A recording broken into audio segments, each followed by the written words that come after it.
The Michigan Man Podcast, episode 188. Finally, a win at the Kohl Center, but there is no time to relax.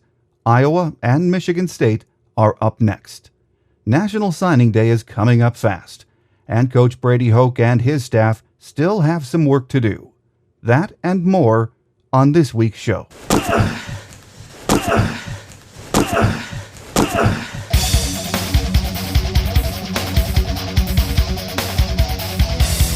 This is the Michigan Man Podcast on GBMW Go Blue Michigan Wolverine for Wolverine fans from coast to coast.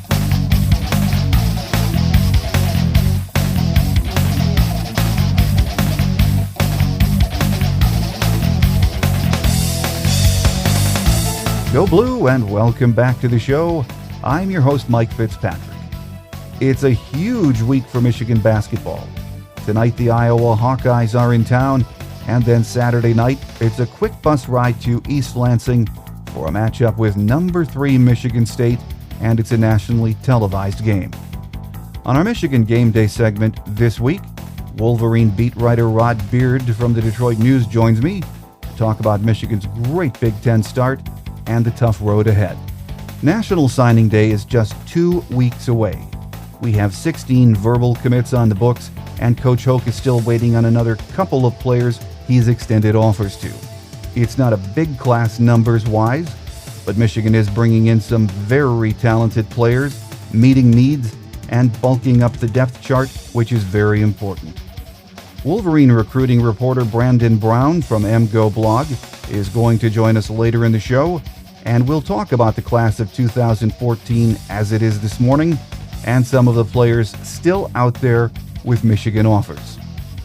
On Wolverine News and Notes this week, if you were like me on Saturday night, I thought Michigan was going to find a way to snatch defeat from the jaws of victory at the Kohl Center against the Badgers. Instead, Michigan found a way to hang on and probably found their go-to guy for the season in Nick Stauskas. Nick was sensational down the stretch, scoring the last 9 points, and of course hitting that sweet step-back 3 with 14 seconds left that put a dagger in Wisconsin's heart. Some writers are saying this was the biggest road win in program history, and it's hard to argue that. Wisconsin was 16-1, ranked 4th in the nation, and we all know they don't lose very often at the Kohl Center. Most of us still remember the devastating loss up there last year, but this year it was different. And who knows, it could be the kind of win that helps take this young team to another level. But let's not get too excited yet. Tonight, an outstanding Iowa team comes to Chrysler, and then Saturday we pay a visit to the Breslin Center and a matchup with number 3 Michigan State.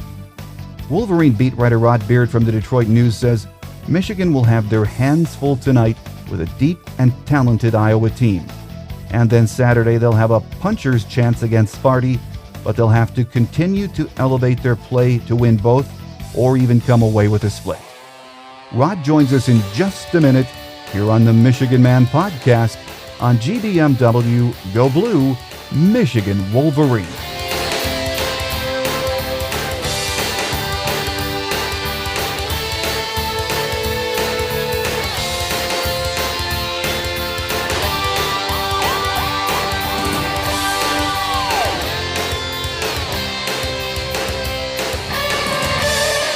With us on Michigan Gameday this week, Michigan basketball beat writer Rod Beard from the Detroit News. Welcome back to the show, Rod. Hey, it's always a pleasure. Good to be back after a great win also this time. Oh, man, I think everyone can agree with that.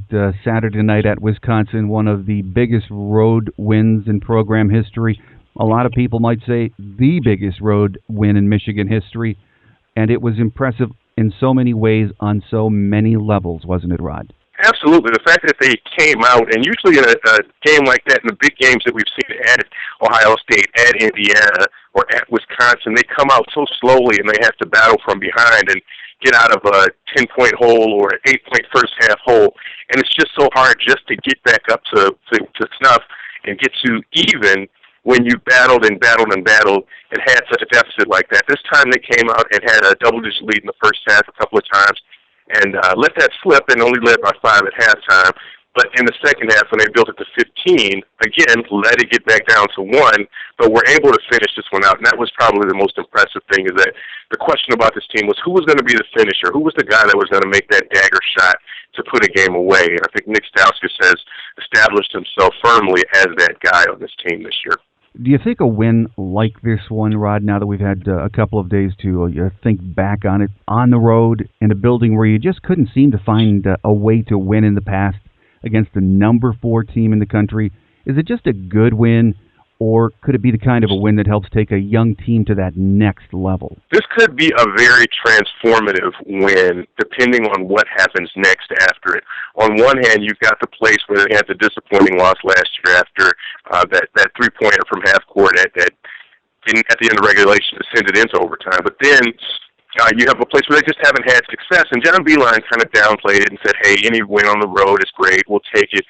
But for this young team, they needed something to get them over the threshold and to say, we've got this win. I mean, for no other reason, just to say that we're an NCAA tournament team. They were lacking that signature win. This is that signature win in a place where Bo Ryan was 191-18 in his tenure there. He's lost 18 games at home in 13 seasons. That tells you how hard it is for any team to go into the Kohl Center and grab a win out of there. And Michigan's almost done it 2 years in a row now, but they finally got it done on Saturday. If they can finish this up, this streak of games that they've got, Wednesday against Iowa and then Saturday at Michigan State, if they can get one more of these somehow, they're very firmly entrenched in the Big Ten race. You've got Iowa with 1 loss, Michigan State with no losses. Everyone else has 2 or 3 losses. Wisconsin's lost 2 in a row. Ohio State's lost 3 in a row. I mean, so even the heavy teams that people thought would be in this Big Ten race are a couple games back. Michigan just needs to get one of these games, and they can be firmly, thickly right in that conversation of teams that can win the Big Ten. And who knows what happens after that. Well, Rod, there was a lot to like about what we saw on Saturday night, but the overall play of Nick Stauskas, which you just mentioned a moment ago, continues to impress. The overall growth of his game. He's the leading scorer in the Big Ten right now. He's become Michigan's go-to guy in the clutch, as you mentioned.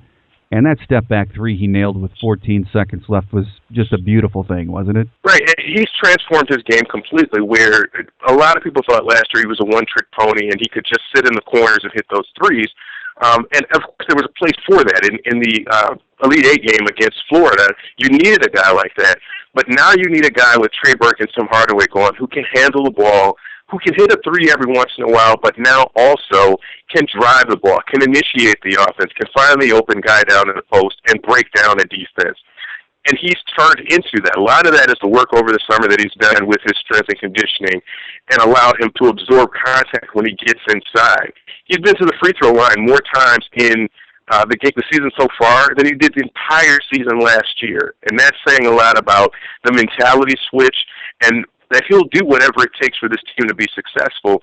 But to take a guy who's been a mainly outside perimeter guy and to transform him into a guy who can absorb contact, who can create shots on his own, who can create for others, I mean, that's if he's not one of the most improved players in the country. If people, I've asked a lot of the national analysts, they said, no, I mean, he's on that list, but he's not that guy. But they don't look at what his game is now. They look at the points and say, well, yeah, he scored 11 last year, and now he's up to 17 or 18. That's not a huge jump, but for what he does for the team, complete and total transformation, and one of the better improvements in the country this year. Well, another player who I think has improved is Karis LeVert. Exploded with 20 points. He picked up 3 boards. He had 2 assists. His continued development, when you watch this team from game to game, it adds another dimension to what teams have to defend in this offense, doesn't it? Absolutely. And for LeVert, when people say that Stauskas may not be the most improved, they look at LeVert and say, well, maybe he is, because he was such a role player last year. And let's not get this wrong. Last year, Trey Burke and Tim Hardaway demanded a lot of those shots. And even Stauskas, when he was in the corner and open with the percentage he was shooting, you were going to one of those 3 guys the majority of the time. There just wasn't a lot of opportunity for LeVert. And now this year, because he can, the same thing, in the weight room with Stauskas, doing a lot of conditioning and bodybuilding with John Sanderson, the strength and conditioning coach at Michigan. They worked on their bodies. They worked on the ability to be able to take some contact when they went in the middle. They did a lot of different things to make sure that they were ready for this year. Maybe that's a credit to John Beeline and his staff, is they knew without Burke and Hardaway, they were going to have guys who would be able to do different things much differently than they did last year and play those different roles. And those two guys have really picked up their production to be able to contribute in that way. And Glenn Robinson, the third on Saturday, he didn't attempt a lot of shots, Rod, but he checked in with 14 points. But he does look like he's back in the groove, doesn't he? He's maybe another one of those improved guys because there were so many questions about what his game actually was. Was he going to be a jump shooter? Was he going to be more of a slasher this year? Was he going to be the team leader in scoring and ball handling? He's just playing a role. That's all these guys are doing, is playing a role, and whichever one has their day and they can get some scoring in, that's the one that's going to rule that day. And that's the unselfishness, too, of this team, because a lot of guys would say, hey, I need my points, or I've got to stuff the stats and do this because I'm considering going to the NBA. All of those guys have really allowed each other to grow and to figure out what role they needed to play on a particular day. You could get 20 from any of those three guys, and on Saturday you got 20 from two of them because you needed just that offense to put them away, to put Wisconsin away. Robinson has really been consistent, if nothing else. He might not have a 20-point game, but you look and he's got a quiet 14. And you've got to have two or three guys with 14 or 15 points in the Big Ten now to be able to break down some defenses and give some different options. Derek Walton Jr., I thought, played a very controlled game on Saturday. Again, he didn't make that many mistakes. His feel for the offense and what his teammates like to do, where they like to be on the floor, where they like to get the ball, you can just see that coming together game by game, isn't it? Yeah, the chemistry with him is there, and again, he's not going to be a Trey Burke. He's not going to come in and light the lamp on fire with the way that he plays. But I think for Beeline, the key is just don't make mistakes. You can have one or two turnovers in a game, and I think that's what we were spoiled too with Trey Burke, is that he'd have 8 or 9 or 10 assists and 1 or 2 turnovers, and we thought that was maybe how point guards are supposed to be, and every year you're going to see something like that. He was by far the anomaly in that case, where he just took such care of the ball, and he was in such control of what he was doing that you just thought everybody was supposed to come in and do that. Walton is a little bit on the opposite end of that, where he's still learning. A lot of the defenses are going to confuse him. He's going to kind of look and have to learn. It's baptism by fire, where he's figuring out how all of this stuff works. And that's the other piece of why you're seeing Levert and Stauskas handle the ball a lot more, because they can break down defenses. They've seen it a lot more, and they're quite a bit more experienced than Walton is. So where his role more is sometimes just being in that corner when the ball rotates over to him, just hit that open shot. Just do the small things that can help a team out, and don't make the big mistakes, and there's a role for you on the team if you can do that. Our guest here on Michigan Gameday, talking Michigan hoops, Michigan basketball, beat writer Rod Beard from the Detroit News. Rod, let's talk about the production in the middle. I have always been a Jordan Morgan fan, love what he brings to the game, and I was waiting for John Horford to finally get healthy and get his chance. I think a lot of us were. Those two combined for a double-double on Saturday, and you can't say enough about what their play could mean to this team down the stretch, can you? Yeah, it's really two things. One, it's about leadership, and because they're the only two non-freshmen or sophomores on the roster at all. But for Morgan, he's been through all of these battles in all of these buildings. He knows what the crowds are like and what the atmospheres are going to be like. And he can tell you those things. And John Beeline and a lot of the teammates are going to trumpet, hey, when Michigan won a share of the Big Ten championship, he was the guy that was the center. It wasn't McGarry. It wasn't one of these other guys. It was Jordan Morgan. So he's consistent enough and good enough on that pick and roll where if he's rolling to the basket, he's a hard guy to stop. Around the rim, he's gotten a lot more consistent this year, where he had those troubles last year because of his ankle, because of lack of playing time, because of McGarry coming on.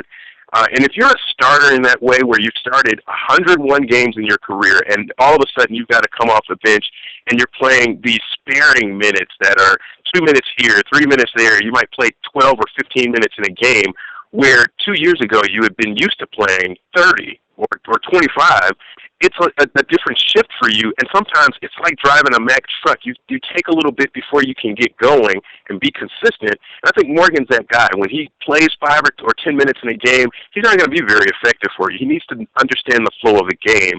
Once he starts playing 20, 25 minutes and really gets into the game, the thick of it and the physicality of it, he can be a lot more productive. And I mean, that's with him and Horford combined, when you look at their numbers, and Beeline pointed this out right after Mitch got injured, when their numbers are double-double type numbers, if Mitch gives you that, he's the player of the game, and we're talking about how great a big man he is. When those two combine for it, it kind of skews a little bit. You say, well, okay, yeah, they had okay games. But again, you have to look at the minute distribution there and what they combine to give you, and they just don't make a lot of mistakes. Morgan had 3 blocks and I think 6 points and 8 rebounds against a physical Wisconsin team, and that's probably the best you're going to get out of him with the amount of minutes that he's playing. Again, Beeline doing a good job of splitting those minutes with Horford. And as you mentioned, Horford just healthy. That's all you want to see from him, is to be healthy, to be active, get a couple of blocks here and there, and to be strong and rebound. And as you go through the Big Ten season, that's going to be one of the most valuable assets, is having Horford healthy, having some depth there, and not feeling like you have to go to Bielefeld necessarily when one of them gets into foul trouble. You've got a two-pronged approach, and that's a good thing. It's a great thing for Michigan right now. Well, Rod, let's talk about the job Coach John Beeline is doing with this team right now. He loses Trey Burke and Tim Hardaway to the NBA, and that's over 33 points per game missing from the offense. Then you lose your big man, Mitch McGary, for the season. He has this team right now averaging 77 points per game, which is only 2 less than at this time last year. And he seems to be doing such a great job of refitting the pieces of the puzzle that make up this team. The guy can just flat out coach, can't he? You just give them 85 guys from a pickup team and give them some time to teach them whatever they need to know, and they're going to be functional basketball players. This harkens back to some of his earlier years in his career when he didn't have these all-American type guys, these 5-star recruits, maybe when he was at West Virginia, maybe when he was at Richmond, where he had to cobble something together and say, hey, we're going to be a competitive team no matter what. And again, we talk about turning Stauskas, turning Levert, turning Walton into these guys that can just drive the ball, get to the rim, do something with it. You look at what they've done without McGary. They've played better, and I felt that they've been a better team without McGary because it leaves that middle open, and it lets those guys penetrate and create on their own. McGary he's been a different player in the pick and roll, but it allows Morgan to be Morgan. It allows Horford to be a different type of player. I mean, let's just say McGary comes back sometime in March, even if that's possible. I don't know if that's possible. Let's just say he does. What an element that adds back to this team, and you know that Beeline's going to be able to adjust to it. What he looked at in the film and saw was the way that Wisconsin's defense played Indiana was they allowed the pick and roll to come all the way in. Those guards got to the basket. Beeline saw that and said, hey, we know they're going to adjust us because we've got these drivers and these slashers. So they're going to push back a little bit and allow that jump shot from the elbow. That shot was there the entire game against Wisconsin. And most people say, well, hey, that's an easy shot. That's a pull-up from the free throw line. You should be able to shoot 80% on that shot. But what the Michigan players said, and this was the most intriguing part to me, was we saw that in practice all week. We knew they were going to be able to give us that shot. And if we practiced that shot and made that shot, we'd have a good shot in this. We'd have a good chance to win this game. And that's coaching, because you look at that previous game and you say, here's what happened, here's what they allowed, here's how we're going to counter that. This is going to be available for us. When you look at the Indiana game, that wasn't something that was there, that on the surface that you would be able to see, but somehow Beeline figured that out. I mean, he's got these guys believing, and if they continue on this path, there's no way he's not the Big Ten Coach of the Year, regardless of what Michigan State does, regardless of what any other team, even Fran McCaffrey and what he's doing with Iowa, because he's got the talent. But when you look at what Beeline had coming back and what they've done, at least so far, let's not put the cart before the horse, what they've done so far, at the midpoint of the season, he would be the Big Ten Coach of the Year to me. Well, Wednesday night, Iowa comes to town, and Saturday it's the hour bus ride over to East Lansing for a big national TV game with the Spartans. It just doesn't get any easier, and you can't enjoy that Wisconsin win for too long. No, and that's the way Beeline likes it, too, is here's one game. here's the next game, here's the third game in that schedule. Because if you start looking forward to any of this other stuff, then that's when you start getting in trouble. And what was key in this stretch, too, was the first 4 games, because the Minnesota game, Northwestern, Penn State, you couldn't drop any of those games against teams that were at the bottom of the conference. You needed to win each one of those to feel like you were in contention. And now that they've got this Wisconsin win, it's feeling like, okay, just one at a time. And it's so boring. It's so coach speakish that just take one at a time. But in this case, it's really with a young team, what you have to do to keep them focused is to say, it's one at a time. We're playing an 18-round match here, and we've got to get through each one of these things. If you start looking at Michigan State and what they're doing, then you forget about Iowa. And Iowa could be one of the most dangerous squads in the league this year because of the experience depth that they have with going, I think it's 10 or 11 deep they can go on that bench with guys that are juniors or seniors or sophomores that have some great experience. Michigan can't match that necessarily, but if they do better with the 7 or 8 guys that they put out on the floor on a consistent basis, then, I mean, they've got a shot. They got a puncher's chance against Michigan State going into that building if they can play the same way they did against Wisconsin. And it's going to be a big week. You know, we thought last year's Big Ten was maybe as tough as it's ever been, but when you look around at what's happened in just the first 3 weeks of the season in conference play, Rod, you realize that there are no nights off, and this conference, again, is just so tough from top to bottom, isn't it? Right, and again, that's the importance of those first 4 that I pointed out. Is there was a single-digit win against at Minnesota, single-digit win at Nebraska, and those are games that if you're not careful, you can lose both of those games. Penn State isn't a pushover team. That's a team that's come within a possession of winning 4 of their 5 Big Ten games. They just couldn't figure out a way to finish that, and that's going to be the difference between teams that finish in that upper echelon of the conference and maybe a game or 2 back is the ones that you couldn't finish in the last seconds, or that you gave away, or that you just didn't play your best ball and you looked ahead 2 or 3 games to what the teams that you had coming up in the schedule a little bit. So, again, masterful job by Beeline, keeping them focused on one game and the next game and the next game. But for some of these other teams, you look at Ohio State that's lost 3 already. Wisconsin's lost 2 already. You just got to be able to hold serve at home, and then you can steal a couple on the road somewhere. Michigan's 3-2, or 3 games on the road they've won, and 2 at home. I mean, that's, if you win, Beeline said yesterday, if you win 4 or 5 games on the road, you've got a shot to be the Big Ten champion. They've got 3 of those out of the way now. And again, granted, there's some of the lower teams in the Big Ten when you talk about Minnesota and Nebraska, but the Wisconsin win, one of the best wins in the conference already this year. If you can only compare it with Iowa winning at Ohio State. But, I mean, there's some good stuff going on and still a lot more to play, but right now you've got to like what you've seen if you're a Michigan fan. Our guest here on Michigan Game Day with us this week has been Michigan basketball beat writer Rod Beard from the Detroit News. And, Rod, we have an exciting 6 weeks coming up. And, of course, this week with Iowa and Michigan State, big games. So we thank you for your time, and we'll get you back soon and hopefully talk about a team that's right in the mix in the Big Ten. All right, thanks a lot, Mike. National Signing Day for football is less than 2 weeks away. So today we're going to talk about the 2014 Michigan class, and there are a few offers still out there Coach Brady Hoke is waiting to hear from. Our guest today is going to be Brandon Brown, who is one of the recruiting writers from MGoBlog. That's coming up next here on the Michigan Man podcast on GBMW Go Blue, Michigan Wolverine.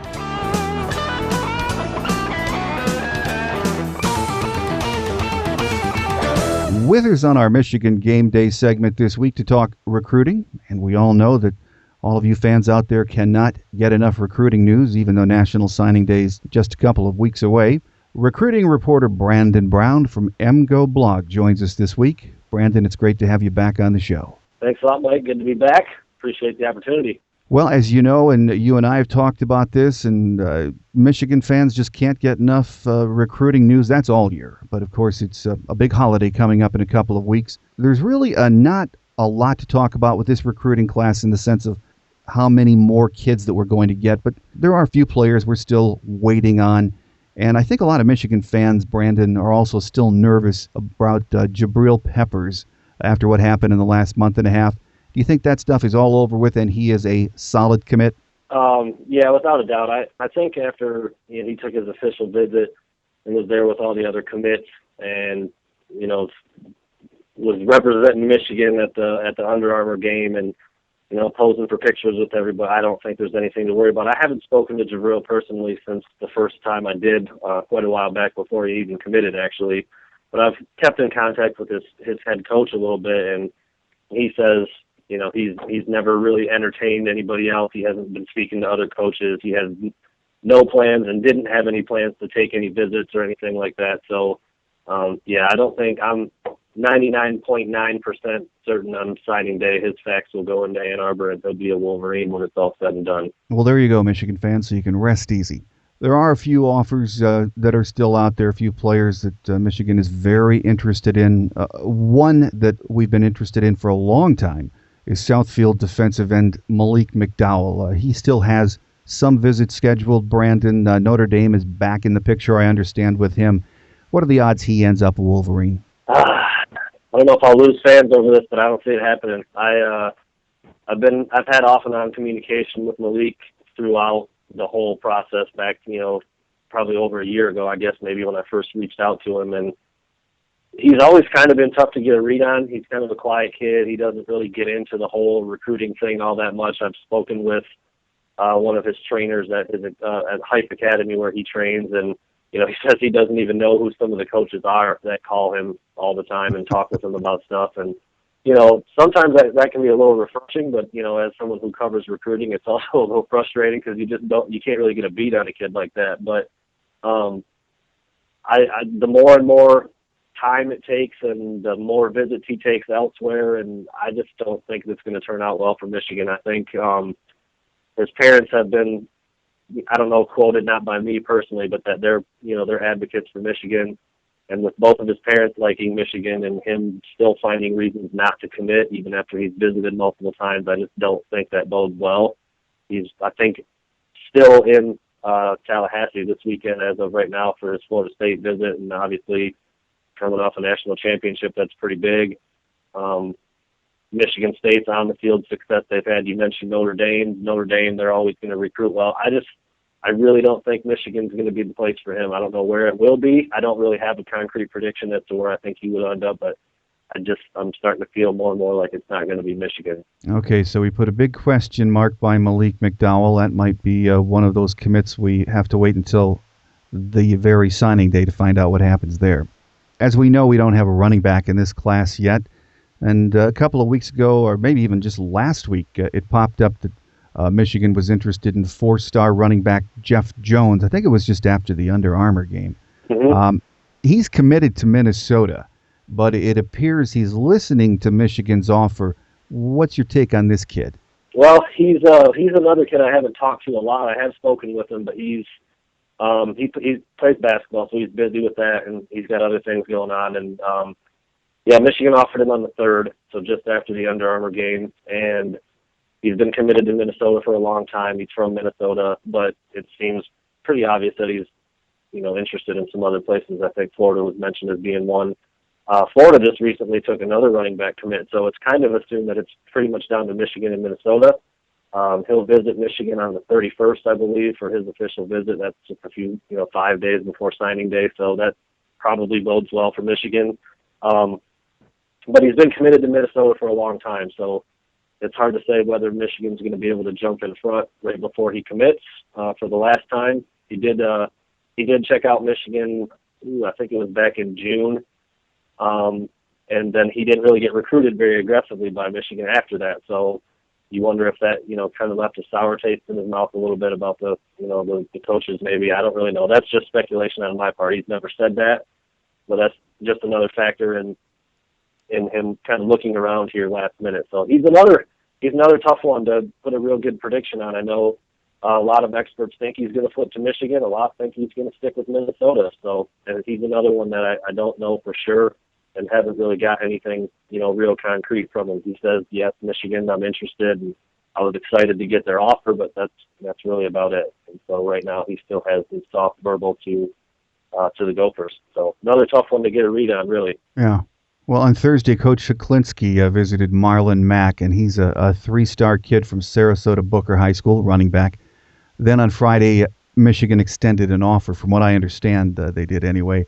How did he get on Michigan's radar so late in this whole process? That's hard to say. I mean, he was a name I had never even heard of up to this point. He's been committed to UCLA for quite a while. He actually decommitted the same day that he was offered by Michigan. He said that wasn't really related. When I spoke with him, he said he didn't decommit from UCLA because he got the offer from Michigan. But he was pretty open about why he committed to UCLA, which I don't know if it's a very good practice to have, but he said he committed simply to see if he could generate more interest from other schools. He said he felt like he was overlooked, in the state of Florida where there's a lot of talent. He plays a mid-level competitive type of school at Booker, and just didn't think he was really getting the attention he deserved. And, kind of late in the cycle here, now he's starting to get noticed by a couple of programs, Michigan obviously offering. Coach Heklinski was in his house and told me he stayed for over an hour, offered him a scholarship in person, and so that, shows that there's legitimate interest. But I'm not really sure, where his name kind of popped up. I had not heard of him until just this past week or so. So kind of interesting for him to, kind of show up all of a sudden and get an offer that quickly, but it shows that the coaches definitely like what he does. Do you think there still could be any surprise offers from players that analysts or just none of us have heard about so far? It's hard to say. I was, kind of in preparation for our talk we're going to have here, comparing last year to this year. It's completely different. Just these names are coming up late, and obviously the change in the offensive coordinator could factor in there. If Coach Nussmeier has been looking at somebody that the Michigan coaches weren't, that could stand the reason why some of these names are popping up. I don't know. It's one of those things. It's hard to know. It's hard to know who the coaches are looking at and talking about inside that war room when they're trying to figure out who might get a last minute offer or who they're going to try to flip.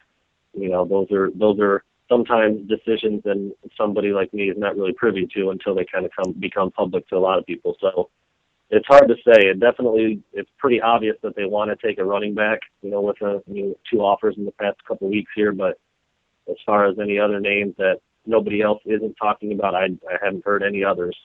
Well, it seems like a lot of Michigan fans, Brandon, are worried. A lot of them that I talk to, because none of the rating services have this class ranked in the top 10. I mean, heck, not even in the top 20 for that matter.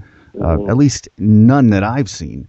But, really, this is a pretty darn good class, and it fulfills Michigan's needs, doesn't it? It does. I mean, it's a small class, and obviously that could be part of the reason for some of the low ratings. Only 16 people in the class right now. Some guys dropped towards the end of the cycle here, so that tends to make the rating maybe fall even a little bit more. But yeah, they address some needs. I mean, they got some.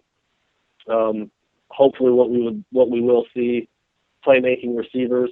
Obviously, you bring a player in like Jabril Peppers, that's going to help any class. Some quarterback depth with Wilton Spate, more offensive lineman bodies that are rated well, some solid linebacker prospects, a little bit of a pass rush here and there with, Lawrence Marshall. So, I mean, I think they're trying to address what they need. It was obviously a bummer missing out on a guy like Deshaun Hand. But I do think that they're trying to bring in what they see as potential weaknesses and just shore up some depth and continue to get that 2 and 3 deep where it needs to be from some, attrition in the past and not so well planned out recruiting maybe from the previous regime and trying to get some bodies in there where they need them.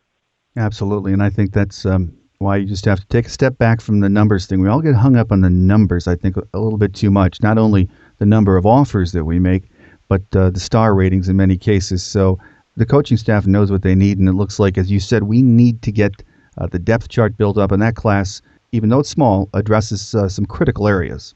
Right. Yeah. I mean, 2013 went a long way for starting that, I think, with multiple high-rated offensive linemen and, some playmakers in the defensive secondary and more linebacker depth. I mean, and they're continuing to do that in 2014, just not with the, as many people, just for a simple reason of scholarship numbers. They don't have as much space. But I think they're still bringing in quality kids, good good heads on their shoulders, kids that aren't going to flame out and not be part of the program. It looks like they're bringing in the right kind of kids. Well, Brandon, this class of 2014 has 7 early enrollees on campus, so they're going to be participating in spring ball. Any of these kids you see as people we should expect contributions from next year? I think there's some hopes for some. It's always hard to make that prediction. I think a lot of people would have thought that Derek Green would have been a bigger factor last year, and for whatever reason he wasn't. So, there's a lot of unproven players in the wide receiving group, and so when you bring in, Freddie Canteen and Drake Harris, you'd hope that maybe one of them could provide some early playing time. Maybe. I mean, Drake's been injured, and so he hasn't played in a long time. I think all reports are that he's fully healed up and ready to go with the winter training and then into spring ball. I think Brian Monet has got a chance to possibly, crack the 2 deep. He's already size-wise ready for the next level, and strength-wise he seems to be on par. And there's a little bit, depending on how Pipkins comes back from his injury, people think that possibly he could crack the 2 deep. That's probably about it. I think Michael Ferns could possibly physically be ready to play, but they've been able to recruit the linebacker position well for the last couple classes, so I don't know if he'd be needed.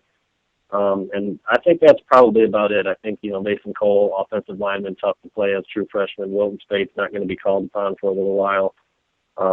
Brandon Watson, probably not needed right away in the secondary. So I think if anybody, it would be Monet, Harris, and Canteen possibly, just depending on how they do and how they show up ready to go in the spring. Well, a lot of college football writers have been saying Brandon, the Coach Hoke, is on the hot seat moving forward. That has to be expected after the last couple of years. And, recruits, they're always watching and they're listening to all of that, the good and the bad. Do you think negative recruiting is something that Michigan is going to be faced with when it comes to the kids in the 2015 and the 2016 classes because of that? I don't think there's any question. I think that does go on. I've heard that it does from recruits. I've heard that it does. I've heard that it has already. Some people worried about that with Jabril this year. Once Deshaun Hand committed to Alabama, and then Jabril tweeted something about maybe I'm going to take some officials or something. And I think you automatically think that coaches from other schools have got to be putting Michigan down for the performance on the field. I think when some of these kids are looked at by as many schools as they are, it's hard to imagine them not wondering about what else might be out there. So yeah, I think it definitely takes place. I've heard that it does from recruits. The kind of kids that Coach Hoke recruits, they bring in kids that don't get caught up in that kind of stuff. They go to Michigan for a lot of other reasons other than the record that the football team achieves. So it's something to pay attention to, but I don't think it's the end all. Brandon, you've got your ear to the ground. You have to, being a recruiting reporter, and now that Doug Nussmeier is the new offensive coordinator, everyone has always said he is a prolific recruiter.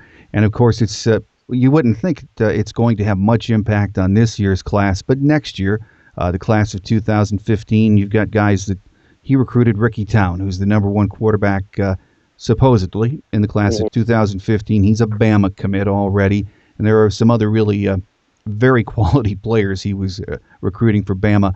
Do you think he's that prolific a recruiter that some of these guys might gravitate now towards Ann Arbor? Well, I don't know about the ones that already said they were going to go to Alabama. That's a tough sell to pull them away from there. But every recruit that I've talked to has just swore up and down how attractive of a guy he is to play for, especially with the quarterback position. He's received praise up and down from everybody that I've talked to, and several players that I've spoken with that were recruited by him when he was at Alabama are now interested in Michigan when before they didn't have any interest in Michigan. So I think that's telling. His performance and his success on the field will obviously go a long way too, but he definitely has a reputation of doing a very good job at recruiting and making impacts on these kids from day one. The ones that I've spoken with couldn't say enough about him, and I think it's already started. I really do think it's already started where he's reaching out to some of these kids that weren't really interested in Michigan before, but now they are because he's there. Well, Brandon, we haven't even wrapped up the 2014 class yet. Again, everyone knows that's a couple of weeks, and people are starting to shift their focus to who Michigan's recruiting in 2015, even 2016, and you do it all the time, so your interest is already there. Do you think we're going to start seeing early verbals for the class of 2015, like we've seen for the last couple of years? It's hard to say. I mean, there's a transitional period right now. I'm curious as to how much, the board will change going from, Coach Borges to Coach Nutzmeyer, and, how that affects, how much input do the other coaches say when, Coach Nutzen says, oh, I was looking at this kid and I want to put him on the board, and the other coaches haven't been recruiting him. I wonder how much that factors in. But yeah, I mean, the coaches have done a really good job of, sewing up classes before, before signing day is even close. And, for lack of a better word, it's kind of boring almost. I mean, we get close to signing day and nothing's really happening. I mean, you watch all these commitments on TV and all these flips and last minute things, and here's Michigan with the same class they've had for 4 or 5 months. And that's a good thing, but at the same time, it's not exactly, it's not very flamboyant. But, yeah, I mean, that seems to be the trend. That seems to be how Coach Hoke and the staff likes to do things, and try to get those kids in there early and, get them as part of their own recruiting team. I mean, I think that's been as big of a part of what they do as anything else. They bring in these kids who actively recruit other kids to come and play with them. And you look back to Shane Morris, and then last year Michael Ferns and Wilton Spate, and I think that's been a big part of why they've been able to bring in quality recruits so early. They just get these guys that bond together and kind of do the work for the coaches almost. Well, our guest on the show today, as we talk recruiting in advance of National Signing Day in just a couple of weeks, has been recruiting reporter Brandon Brown from MGoBlog. Brandon, it's always fun to talk recruiting. You do it 7 days a week, so I know you enjoy it too. Almost a holy day of obligation coming up on National Signing Day, February 5th. It's become a big day for college football fans. Come later in February, we'll get you back on and start breaking down some of, we've all had plenty of time, as you said, to read up and study these kids, even watch film on them, but we'll start breaking this class down and hopefully have a few surprises to talk about too. We thank you for your time. Well, thank you very much for having me. I appreciate it. Last week was a good one for Michigan women's basketball, while hockey was idle, but they get back to business this week and tangle with Michigan State at the Joe Louis Arena on Friday, and then back at the Breslin Center on Saturday night. We'll talk about that and more on Wolverine Quick Hits coming up as we wrap it up for another week here on the Michigan Man Podcast on GBMW Go Blue, Michigan Wolverine.